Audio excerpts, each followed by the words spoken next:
When I proposed the study, essentially I asked three main questions in the project. What are the character traits, character strivings, and moral self-attributes of emerging adults? And getting at questions of convergence across not only these aspects, but also two different methods, questionnaire and experience sampling methods, and then also looking at these aspects across time. My second main question was essentially about how stable are emerging adults' character traits and character strivings across their first 2 years of college, and how do they change? And the third question was, how do emerging adults expect to and desire to change in character traits and character strivings in the near future, and do these and other factors predict actual change? So the last year when I presented, I mostly talked about this first question of looking at the convergence and coherence across these different attributes. And this year, I'm going to mostly focus on this third question, which is really how emerging adults see themselves changing in the near future and how they are motivated to change. So I have a slightly different, subtitle of the talk today, which is From Amateur to Auteur, Expectations and Desires of Early Emerging Adults for Future Personality Change. So what do we know about personality trait change? Well, a few years ago, a meta-analysis of 92 longitudinal studies came out by Brent Roberts and his colleagues looking at mean level normative change in the big 5 personality traits. And what this meta-analysis revealed is that the period of greatest change in terms of the largest magnitude and the most pervasive change in terms of the most traits that were involved was the age span of 18 to 30. Now this span has been identified as emerging adulthood, and I'll get to that in just a moment. But essentially what you see is over this 12-year age span, that the big 5 trait of extroversion increases, in other words, how sociable or assertive you are, agreeableness, or how cooperative and polite you are, conscientiousness increases, how responsible or organized you are, emotional stability, about being calm and relaxed, also increases, and openness to experience, about how intellectual, how creative you are, increases as well. So we see that across these big 5 traits, there is significant, statistically significant increases in 4 out of the 5 of them, and agreeableness shares a similar trend of increasing, but does not reach significance. Okay, so this is emerging adulthood, and what do we know about this period? Well, first of all, it's theorized as one of the most volitional stages in life in which young adults pursue their newfound freedoms and encounter newfound responsibilities. And it's also a period of intense focus on identity during which emerging adults try to figure out who they are, and maybe even more importantly, who they want to be in their lives, what they want to do with their lives. Okay, however, research in personality traits has generally studied the person as relatively passive. So there's been a lot of focus on the genetic and environmental influences on traits and on trait change. And this work is extremely important and very interesting. But it leaves out an agentic role for the self in personality change. These intentional or active potential aspects of trait change have been neglected. We don't know much about whether people have an ability to change themselves through their own volition. Now, one concept that developmentalists use to describe this, as well as a lot of other kinds of change, is developmental regulation. It's essentially the idea of one's own efforts to interfere or to direct one's development in certain directions. Now, this has been studied a lot in terms of goals, but it really hasn't been studied at all in terms of people's traits. So what I'll be doing today is making a proposal for an active account of personality trait change. And this is essentially, I hope it's laying the groundwork for this kind of approach being possible. It's looking into whether this kind of idea that people could influence their traits is even a tenable idea. So the three important ingredients I'm going to be examining are people's desires for change, so how emerging adults want to change in the near future, their expectations for change, so which traits they see changing and how much they see them changing over a pretty short span, and then finally getting into questions of the function of such expectations for change. So looking at how they explain change, so the attributions they make, the motivations they have for changing, looking at how expectations for change relate to adjustment, and finally looking at whether expectations for change have any relation to actual measured change in personality. So what does previous research and theory say about these questions? Well, there's a little bit of work on desires that suggests two major self-improvement strivings. So these are reported by emerging adults and clustered by this team of sociologists. What they found was that the two ones that describe most people's strivings were improve work habits and be more goal-oriented and be more confident and optimistic. And if you think about what implications these might have for people's traits, I think the first one is very easy to connect to conscientiousness, and the second one is easy to connect to extroversion. Interestingly, these also map on to the two fundamental goals that Arnett argues characterize emerging adulthood. What about expectations? Well, these have been studied mostly over pretty long periods. So for example, Will Fleeson and Dustin Wood have looked at expectations for change across different periods of adulthood, but fairly long spans. More recently, there has been some work looking at 5 to 10 year spans that are definitely shorter, but still pretty long into the future. And whereas I think all of this work is really fascinating, essentially, if you think about 5 years in the future, you may not have a very good idea of what you'll be doing. You may think about, you may have stereotypes of what people 5 or 10 or 20 years older might be like, but it may not be very easy to connect to your own personal goals for change. Then finally, getting into this function question a little bit, there's been a lot of controversy looking at past perceptions of change and what exactly they might represent. So one side argues that perceiving change, perceiving yourself to have changed in the past, is really evidence for bias and self-deception. So we tend to think that we're better people than we used to be. Others have argued that it might actually represent function and self-insight. And so in looking at the questions that I'm pursuing, which have to do with the future expectations rather than past perceptions, I'm interested in this question of whether there's bias or whether there's insight in these kinds of expectations. So to conduct this research, I identified big 5 personality trait adjectives.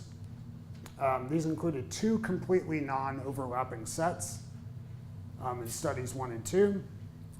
They were selected in these 2 studies for moderate social desirability, and they were balanced across the 5 dimensions. And this essentially was to help control for social desirability as an artifact that might bias any trait differences in how people expect to change.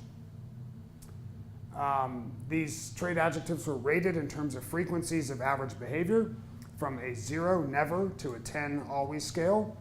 And this is a nice scale because it benefits from transparent meaning. So in other words, every single point on the scale gives you an idea of the frequency to which the person typically acts this way. This is in contrast to scales that have been used for trait change in the past that may be an agree to disagree scale where it doesn't have that same kind of transparent meaning, people shifting from one point to another. So for each adjective, participants rated 4 different things. They rated their current personality, their perceptions of the way they were in the past, something I won't be able to touch on today, their expectations for their future personality, and their ideal personality. And it depended on the study. I'll be presenting a number of studies to you today, but in most of the studies, all 4 of these were included.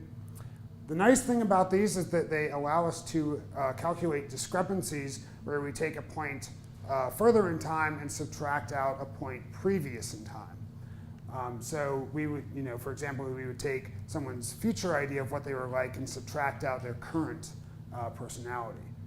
or we take their current personality and subtract out their past personality. We also collected data on personally important to change traits, adjectives that participants selected that were most personally important for them to change on within a short period of time in the future. And then we also collected information about their attributions and motivations for why they wanted to change. So we conducted 3 different types of studies with 9 different samples of emerging adults. The first 4 studies are cross-sectional studies, studies that were collected at one single point in time.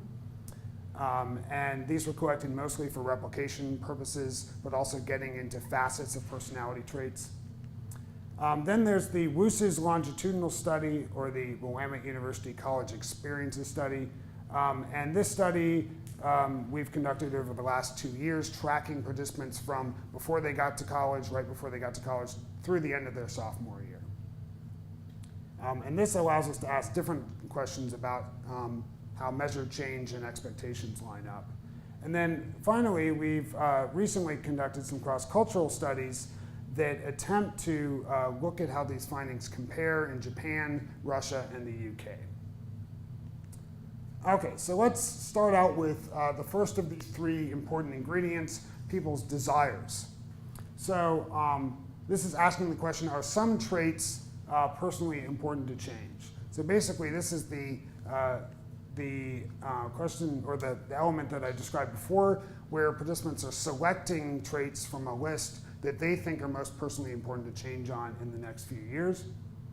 And virtually all of our participants included some of these traits. So I think there were a very small minority that said, none of these traits are personally important to change on, but most of them did. What do they look like? Well, here you see a bar graph of the percentage of total participants who selected a trait from each trait domain, okay? And the reason why the percentages add up to more than 100 is because, remember, they were choosing between 3 and 5, depending on the study. So what you see here is that people identify traits related to extroversion and conscientiousness more so than for the other traits as more personally important to change on. Okay. In another study, what we did is we took another approach to this question, and we asked people if they thought they were going to change in the future, and then we, on any single trait adjective that they thought they were going to change, regardless of the direction, we asked them, how personally important is it for you to change on this? And when we did that, we saw this pattern. So we saw that across all the traits, actually, people tended to find that they were at least moderately important to change on. And we found that extroversion and conscientiousness content was still very strongly represented, but also some other traits were held to be quite important to change on as well. Okay. One more way of looking at desires is to compare people's ideal levels of traits to their current levels of traits. If there's a big discrepancy, it suggests that people are a far ways away from where they would ideally want their trait levels to be. And so to do this, essentially, we took that discrepancy approach that I described earlier, in which we took people's ideal ratings of their traits and we subtracted out the current levels. So here you see on the y-axis are those discrepancies, and they are keyed in a positive direction. So in other words, what you see here is that for all the traits across all the studies, people thought that they were less extroverted, less agreeable, less conscientious, etc., than they would ideally want to be. Moreover, they saw themselves as, on average, pretty far from their ideal levels. 1 to 2 scale points across studies, which is, there's no perfect answer whether that's a lot or a little, but it seems like to me that it's actually quite a considerable amount. People are moving up the scale quite a bit. Okay, so we've learned that emerging adults seem to find it personally important to change on across the big 5, especially extroversion and conscientiousness. They feel like they are pretty far from their ideal levels. What about their expectations? So we asked a number of questions about expectations. The first was what traits they expected to change in the next year, a pretty short period of time. Again, you see here are graph the discrepancies, you'll notice that they're quite a bit lower than those discrepancies for ideal current discrepancies, which is not surprising. People don't think that they're going to get to their ideal levels within only a single year. But again, what you see is that people tend to expect the most change in traits of extroversion and conscientiousness. If you look at the same question over 4 years, you'll see that the y-axis increases a bit. People are expecting more change than they were over a single year.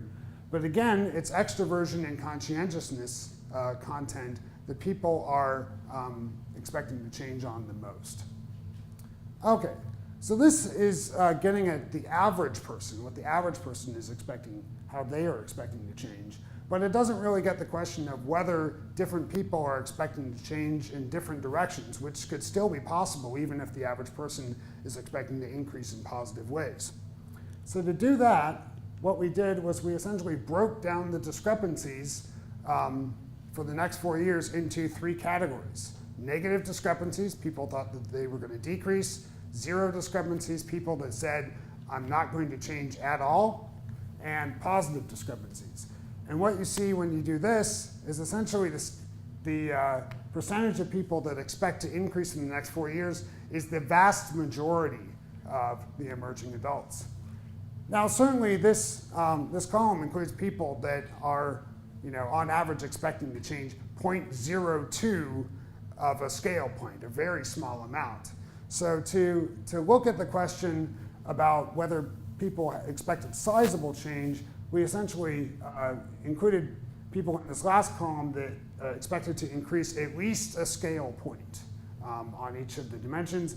What you can see is that just barely a majority of people expect to change in extroversion and conscientiousness, a whole scale point or more, whereas still pretty sizable minorities of people are expecting change of a scale point or more on these other traits.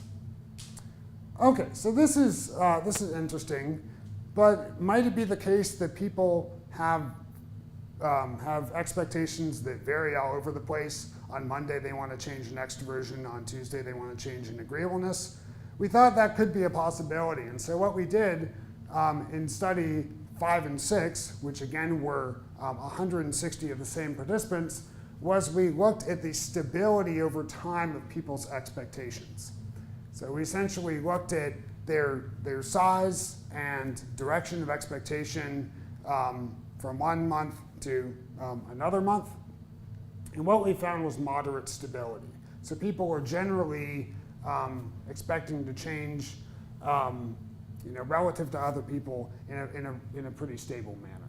Okay? So it's not the case that they're varying all over the place. Okay.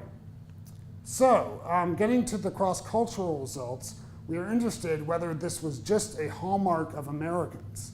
Now, certainly Americans are, thought of as very optimistic, thought of as being engaged in self-reinvention. So maybe these might be characteristic of just Americans and not people from other cultures.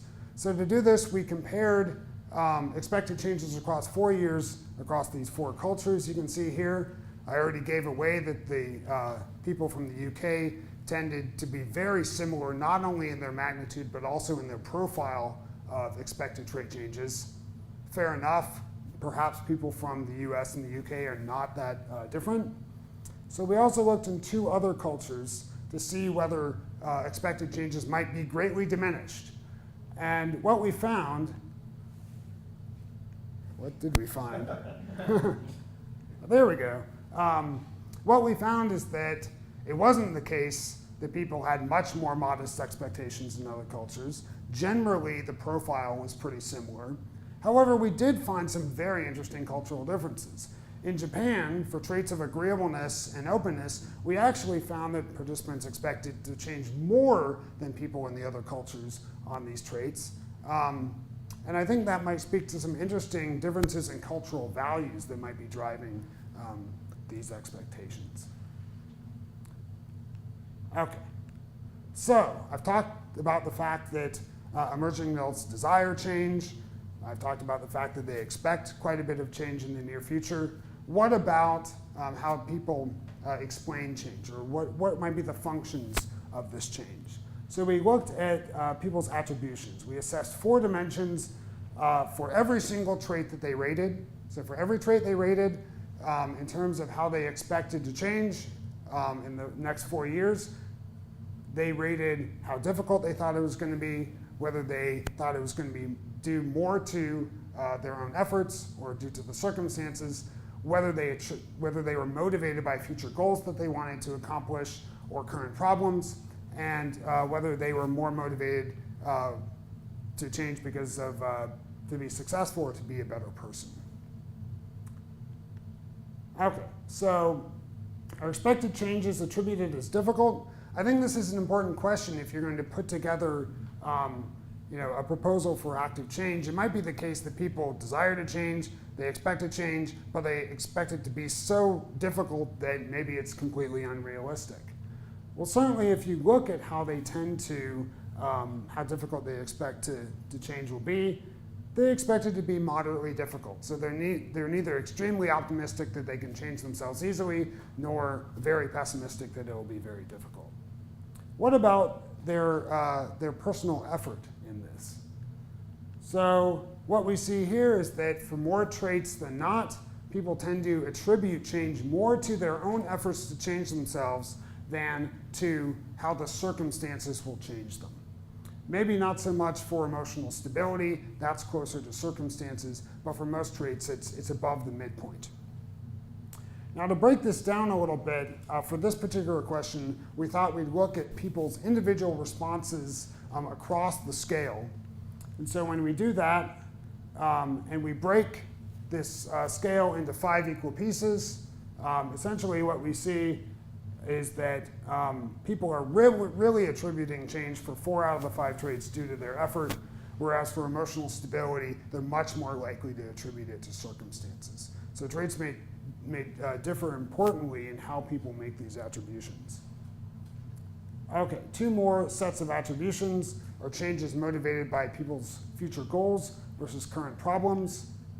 What we see is that for agreeableness, conscientiousness, and openness, people are motivated more because of their future goals, whereas extroversion and emotional stability, traits that we know are related strongly to emotion, they are attributed more to wanting to change because of current problems people were encountering. The final attribution, success versus being a better person. Why do people actually want to change? What we find is that conscientiousness tends to be the closest to wanting to change because you want to be more successful. The other 4 traits actually tend to be closer to wanting to change to be a better person. Okay, so we tend to find that traits have interesting and I think pretty sensible relationships with these kinds of attributions.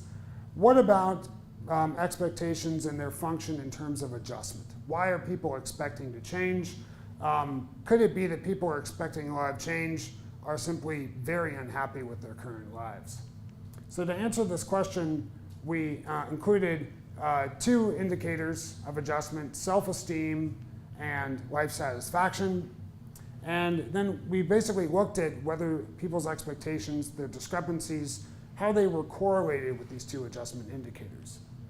What you see here are correlations between discrepancies and these 2 outcomes. And you can see that people who have greater expectations for change tend to report lower self-esteem and lower life satisfaction.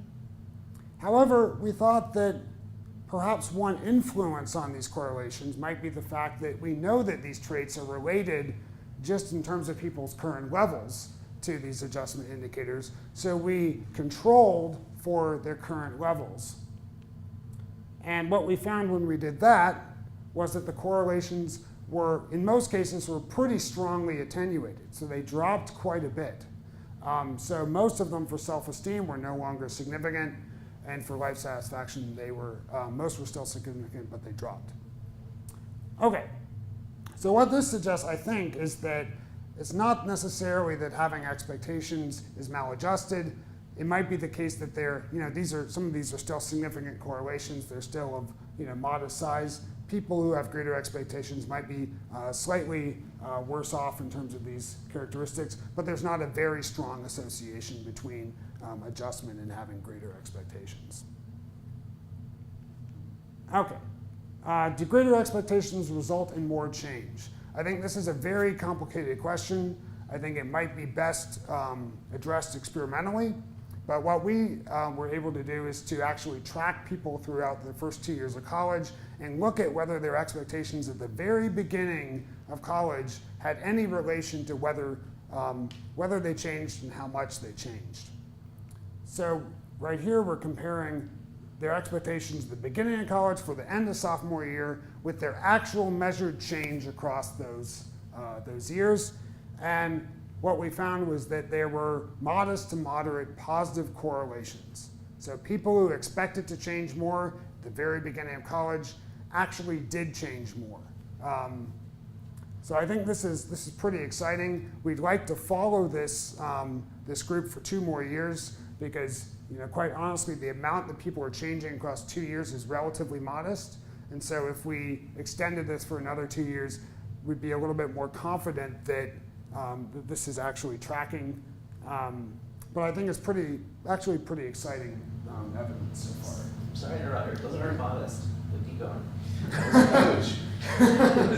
Can't shut up about that.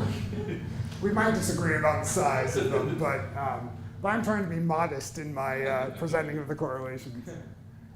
So to wrap up, what do we find? Well, expectations and desires are fairly similar in relative magnitude. So across these 2 different categories, you tend to see the same patterns. People tend to expect, to change most in extroversion and conscientiousness. They also tend to desire to change most in those characteristics. When you map those onto actual trait changes across the 4-year period of emerging adulthood, you find a pretty good match between expectations and desires and how typical, people in typical longitudinal studies change. There is one exception, though, however. People are not changing that much in conscientiousness in typical longitudinal studies across those 4 years. So what might be the purpose of these early emerging adults wanting to change in conscientiousness, expecting to change in conscientiousness? Well, maybe it's just the case that these bear fruit a little bit later on. So when we look at the period immediately after that period, the rest of emerging adulthood, you actually see a pretty large change in conscientiousness. So they might just be having an effect later on. Okay, so today I've shown you some findings that attempt to argue for an active account of change. Certainly, I think the findings would suggest that emerging adults desire to change, they expect to change, and those expectations seem to at least not have huge psychological costs to them, and they seem to also at least correspond to how those people actually change. So coming back to a question, can people successfully change their personalities? I think this is a huge question. We need a lot more data on this question. Maybe. I'm going to say maybe people can successfully change their personalities. I think it's a billion-dollar question, almost literally, if you go into any bookstore, right? If you go into a bookstore and go to the psychology section, you don't tend to find books on psychology. You tend to find self-help books. And then a little tiny section on academic psychology at the end. So people are very invested in this kind of question. I think there are two avenues to changing personality. One is interventions, and some very interesting work is starting to develop thinking about how interventions may actually change personality. It's a controversial issue. I think it's a very interesting issue. I think that some of the data I've presented today suggests that the self also might be the locus through which change might be possible. How might this happen? Well, I think a good possibility is by making small changes in daily routines. So Will Fleeson talked about personality states and the fact that they vary a lot across a person's average week. So it might be the case that if people habitually change their states a little bit, that can lead over time, that can accrue into actual personality trait change. But this is something that we don't know yet in terms of this process happening over long periods of time. Okay, I'd like to wrap up by thanking my lab at Willamette University, especially my student Rachel, who's been working on some of these cross-cultural issues with me, some of my collaborators in other countries who've been collecting the cross-cultural data, and then last but especially not least, the John Templeton Foundation and the Character Project at Wake Forest for allowing this research to be possible. Thanks. Okay, we have about 15 minutes for questions, and I would like to empower Erik to call on. So if we could do about 15 minutes, that'd be great. Great. So, any questions? I'm wondering what you thought of the conscientiousness. You know, that at the end it didn't seem to change as much. And it was also the only trait that was, there was a desire to change for success reasons. I was wondering if you thought about that sort of relationship at all. Yeah, so I think one important part of this project is to go back to those attributions and start looking at how they may guide the change process. It's something that I really haven't been able to look at that much yet, but I think they might potentially be interesting moderators of change. So maybe expecting to change because you want to be more successful or because you want to be a better person, that could possibly, I think it lines up to some extent to intrinsic versus extrinsic reason for changing, and that might moderate the extent to which people actually change. I mean, in terms of the specific content, I think it makes sense that conscientiousness sticks out from some of the other traits in terms of being guided by success. I mean, we know that conscientiousness is an important predictor of a number of different life outcomes, including academic success and occupational success. So that connection, I think, makes a lot of sense, and it's interesting that participants sort of intuitively, grasp onto that. Yeah. Very interesting. That's really excited to see that. The last slide, you waited, made us wait all the way till the end. So let me make sure I understand that right. Yeah. 28, the correlation was like 0.3 or something, 0.4 or something. Mm-hmm. Was differences between people in what they expected they personally would change correlated with how much they actually changed, which you measured by subtracting their current self-reports at year 2 from their current self-reports at year 1. The week 1, yeah, absolutely. And I mean, because the literature is very clear, over and over and over again, that expectations and memories have no bearing on what actually happens. So to find any correlation at all is really huge, right? Absolutely, but I guess I would say that I think that in my reading, the literature isn't always necessarily so clear. For example,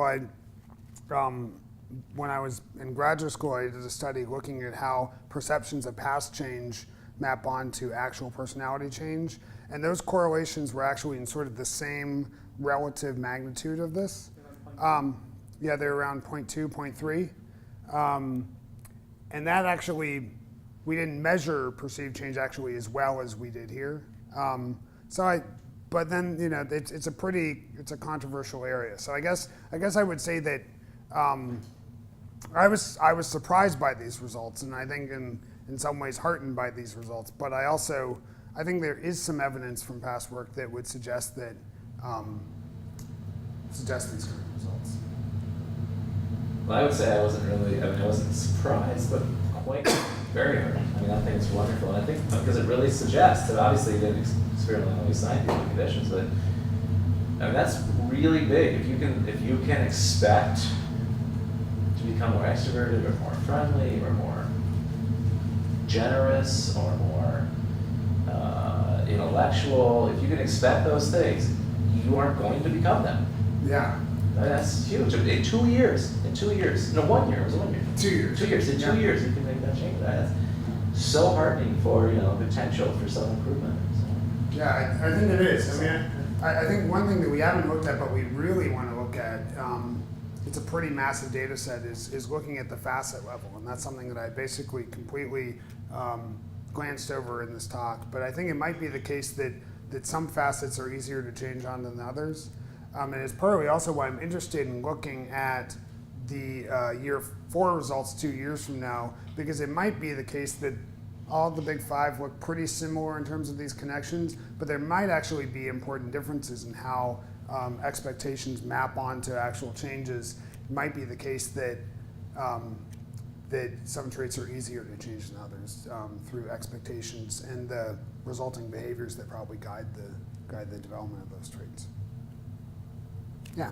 So I have a question about relationship between expected change and well-being. Mm-hmm.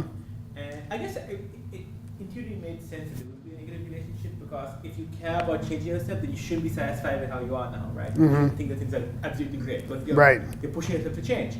But I'm wondering whether there might be some other well-being metric that might sort of reflect the positive aspect of wanting to change, right? Some maybe a rift domain or something that captures this idea of striving to change, right? Yeah. It's odd to think, well, it's maladaptive for you to think about changing, but it reduces your life satisfaction. Therefore, you shouldn't push your personality, right? So I'm trying to think whether, instead of like using life satisfaction as the measure and then saying, oh, it has costs in terms of life satisfaction, whether there's some other metric or some other well-being measure or domain that you could focus on, and maybe examine whether people whether something like personal growth tracks. Yeah, absolutely. And I like that you mentioned the RIF measure, because we actually have the RIF measure in the study, and we haven't looked at that yet, but I could tell you tomorrow whether things like personal growth or purpose in life, whether those actually have, might be positively related to having greater expectations. Like if those differentially related to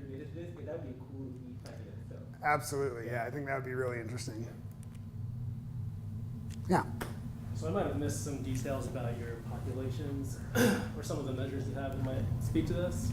One thought I had was that when I entered college, I moved to a new town, went to a big university. My 2 biggest goals were probably making friends and then doing well in school. Mm-hmm. So I was wondering if you had any data or knew of other research to speak to what extent these 2 personality dimensions being important is a function of those goals that these people just happen to have, or whether it might be specific to emerging adulthood. Yeah, I think that's a really important question. One thing that we did, and I actually have some students who were funded by the grant coding this back in Oregon, but they're coding people's personal strivings. We also collected people's personal strivings, which is essentially, for those of you who don't know, it's a ideographic measure. So individuals essentially report 15 things that they are chronically trying to accomplish. And so it's complete. The nice thing about it is it's completely identified by the individual participants. So they're not agreeing or disagreeing with something, but they're providing something completely open-ended. And we haven't coded those completely, so we're coding those right now, but it might be an interesting window into the goals that people have, like what they're actually trying to do. Because I think, when people think about what do I want to be like, they don't immediately go to their traits. They go to like, this is what I want to accomplish. And so those might connect, provide some connecting glue up to this trait level expectation. So just a quick follow-up. Yeah. People who don't go to college at that age, if they have similar I would love to know the answer to that question. We don't know the answer to that question. Yeah. Yeah, well. Is there another hand I want to I don't think I saw another hand. Okay, so I want to go to Ron's question then too, about this well-being. So I was disheartened by the negative associations attribute for self-current scanning. So, because it seems, really, that's kind of a really big blow to positive psychology, I think, in a sense. I mean, that if there's anything that would be an example of positive psychology, it would be changing your personality, as a way to get even better, right? Mm-hmm. I mean, that's the place it would be, I would think. And to see that even there, changing your personality seems to be a reaction At best, it's not, it's unrelated to well-being, but most likely, but every correlation was negative there. Right, Yeah, absolutely. So it's a reaction to having a bad situation. That's sad. Yeah, I mean, I think it's sad, but it's also, I don't know if it's so sad, because I think, I think in a way you could think about it, this is a little bit of free associating, but you can think about, overcoming adversity through positive channels, right? So if something negative happens to you, responding to that with growth, right? So it might be the case that this is not something that extreme. It's mild dissatisfaction or mild low self-esteem. So it might be the case that part of that is what's driving change. And at least from the attributions, we know that people are wanting to change in extroversion and emotional stability more because of the current problems that they're experiencing. But at the same time, we see that for the other traits, people are really oriented towards the future. They're thinking that they want to change in those ways because, to accomplish future goals. So I think there's some good support for the positive psychology side of things, but then, there is some support for the fact that people are wanting to change because they're a little unhappy. Does that address your question? Yeah, it's interesting. I hadn't thought about that. It's more positive, right? So. Yeah, I guess the one would be if life satisfaction actually mentioned contentment, right? Which would explain those findings. So so it's not so much that people are sort of they have this ideal life and they feel they've met it, but they're just content with how things are now. Right? And those data would support that conclusion. Yeah, and I mean and just to spend one more second on that, I think we have a whole bunch of well-being measures, and we've really only looked at this question with those two because those are ones that we collected in past studies as well. So we wanted to see if they would replicate across a bunch of studies, but there are a lot of different well-being measures we could pursue. So the answer might actually be even more nuanced than this. I was going to take one more question, just to wrap up here. Was there? I think I saw a hand. Yeah. And I apologize if this is sort of rehashed, but with the relationship between expectation of change and actual change, insofar as the actual change is self-reported, is there any concern that people who expect to change think they're changing even if they're not? Or like, I expect to become a better runner a year later. You ask me now, I'm a 7 out of 10. A year later, I say I'm an 8 out of 10, but I'm running the exact same times. Right. Now, so I think there are a number of ways to respond to that question. One way is, I think the extreme view, which I don't think you're arguing, is that, in the first week of college, people are setting down these expectations, and then at the end of the 2 years, they're remembering back, I think I really wanted to change on this, so I'll boost my current self-report up a little bit more. I don't think that's what you're arguing, but you're arguing whether, to what extent we can trust people's self-reports of change. I think that's an excellent question, and one thing that we're doing, I think one response to that is that, which is not necessarily a satisfactory response, is that self-reports are the main way that we study personality traits, and we try to include informant reports from other people, behavioral reports. We try to include a lot of other things to connect up to that. That's maybe not potentially that satisfying though. But so one thing that we're going to do is we've collected in contact information from 8 different informants on a portion of our participants. It wasn't part of the original protocol, so not everyone's agreed to it. But I think about 100 participants have said, sure, here's contact information for 8 people that know me well. These are family members, close friends from college, acquaintances from college, and home friends. And at the end of the summer, we're going to be emailing those people and asking those people, how much has this target person in our study changed since they started college? And so I have no idea the answer to that question now, but I will in a few months. Oh, nice. But you didn't ask people how much they changed. You just asked what they're like right now. And Right. subtracted. Yeah. Okay. Right. So we're going to do the same kind of thing where we ask informants, what was this person like when they started college, rate them then, and then rate them now. And so we'll be able to take the same kind of discrepancies. Great. So if you don't mind, I'm sure Erik would be glad to take some more questions and comments and that kind of thing. But in order to move things along, why don't we stop now and get set up?